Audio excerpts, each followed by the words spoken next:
This is Astrophysics, this is Cosmology lesson 4, and this one's evidence for Big Bang Theory.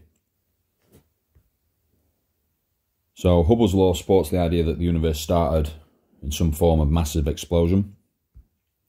The idea is called Big Bang Theory, and the theory was not generally accepted until until 1965, before which the alternative explanation for the expansion of the universe was called the steady state theory. And at that time that was the dominant viewpoint. So obviously to change the Big Bang Theory, there's obviously a plethora of evidence, and exam questions can ask, what is the evidence for the Big Bang Theory? So Hubble's law is one of them, with the galaxies that are further away have higher recessional speeds. And then there's some more evidence that you need to be aware of. So, cosmic microwave background radiation, CMB. So all of space emits thermal radiation with a maximum intensity wavelength corresponding to a temperature of 2.7 Kelvin. We've done this calculation previously using Wien's displacement law, and we'll practice it again in a moment. So it's radiation created in the Big Bang that has been travelling ever since the universe became transparent, which is about 377,000 years after the Big Bang. The expansion of the universe has gradually increased the wavelengths of this radiation. That's due to redshift, so that it now occurs in the microwave region of the electromagnetic spectrum. Radiation was first detected by Penzias and Wilson in 1965. So expanding the universe, so you can see the colours changing. Green, orange, longer and longer. Visible light went into the red region, stretched out even further into the infrared region, and then continued onwards, longer wavelengths, till it got to the microwave part of the spectrum. So, detector used by Penzias and Wilson. And cosmic microwave background radiation mapped out the whole universe, obtained by the Cobra satellite in 1989. So it's basically a hangover from the Big Bang. Right, let's look at some more evidence. So, this comes up often in exams, so relative abundance of hydrogen to helium. So using the Big Bang model, it's possible to calculate the ratio of concentration of hydrogen to helium 4 by mass. And it depends on the ratio of photons to baryons, which itself can be calculated independently from the detailed structure of cosmic microwave background fluctuations. So the ratio was predicted to be about 4:1. And the measured ratio abundance is 3:1, which is roughly an agreement.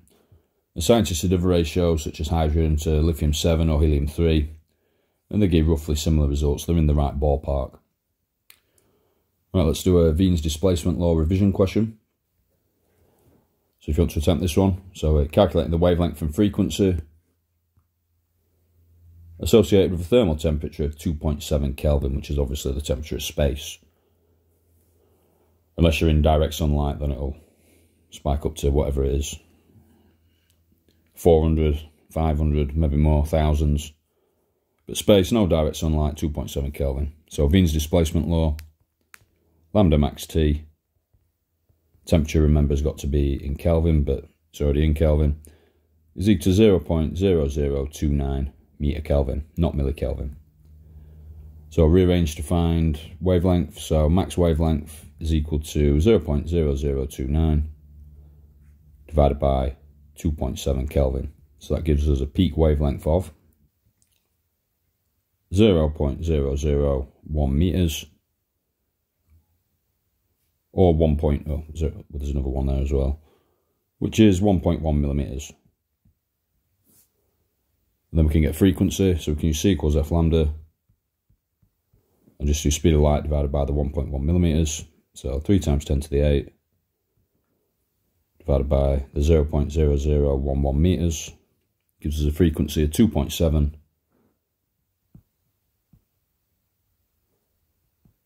times 10 to the power of 11 hertz.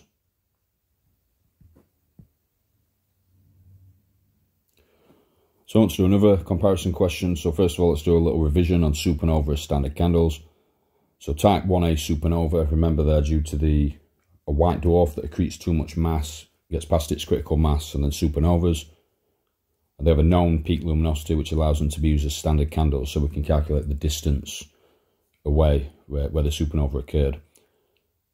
So absolute magnitude around minus 19.3, and by noting their apparent peak magnitude, such supernova can be used to determine the distances to galaxies using the equation below. So apparent magnitude minus absolute magnitude is equal to 5 log base 10 d over 10. So let's have a look at this comparison question.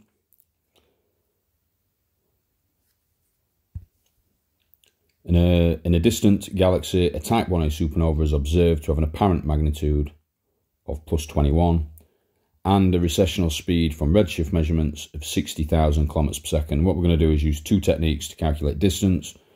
We're going to use the m minus m equals 5 log d over 10, and we're also going to use Hubble's law and do a comparison. And it says assume type 1a supernova of an absolute magnitude of minus 19. So let's start with the log equation. So m minus m equals 5 log base 10 d over 10. So we've done this previously.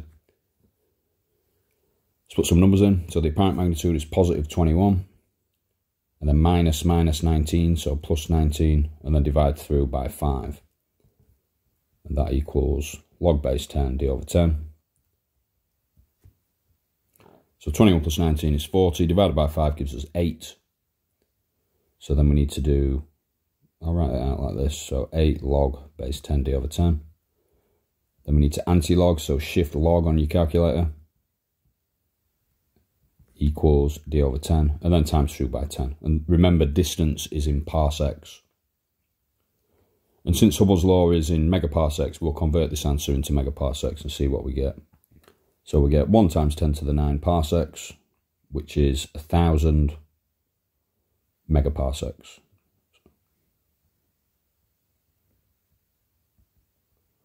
Right, let's corroborate that using Hubble's law. So we've got V equals HD for Hubble's law. Let's rearrange to find distance. So the velocity, recessional velocity is 60,000 kilometers per second. So 60 times 10 to the 3. Remember that for Hubble's law, velocity has to be in kilometers per second. And let's divide it by Hubble's constant, which is 65 kilometers per second per megaparsec. So that megaparsec goes to the top. So 60,000 divided by 65 will give us the distance in megaparsecs, which is equal to 923 megaparsecs. So quite similar in terms of the magnitude, order of magnitude anyway. So the magnitude measurement gives a slightly greater distance measurement than the one obtained from redshift. And that's it. Thanks for watching.